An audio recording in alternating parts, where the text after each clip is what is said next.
समाजामध्ये सर्वजण एकमेकांना लुटतात, प्रवेशासाठी पैसे देणारा डॉक्टर पुढे काय करणार असा सवालही गडकरींनी केलाय। बीएड डीएड साठी 5 लाख घेतले ते परत द्या असं शिक्षक सांगतात। शिक्षणाचं व्यापारीकरण झालेलं आहे, समाजात सर्वजण एकमेकांना लुटत असतात असं रोखठोक मत नितीन गडकरी यांनी व्यक्त केलेलं आहे।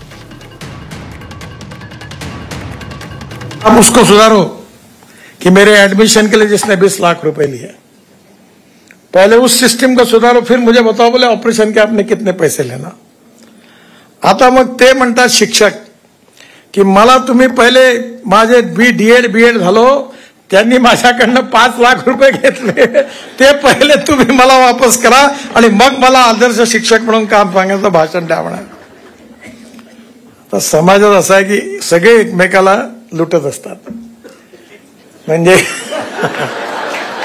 मी काय हे इलॉबरेट करत नाही, पण ज्याच्या हातात मिळतो तो ठोकूनच देतो। मुख्याध्यापक नव्हते, शिक्षक गोळा झाले, तर मी म्हणलं का हेडमास्टर नाही आता शाळेत? साहेब आमचे LICचा धंदा करतात, ते तिकडे आज इन्शुरन्सच्या कामा करतात। म्हणलं साहेब अजून काय करतात? त्यांचा लाकडी फर्निचरचाही व्यवसाय आहे म्हणलं। अजून आजकाल रिअल इस्टेटचे काम त्यांनी सुरू केलं आहे।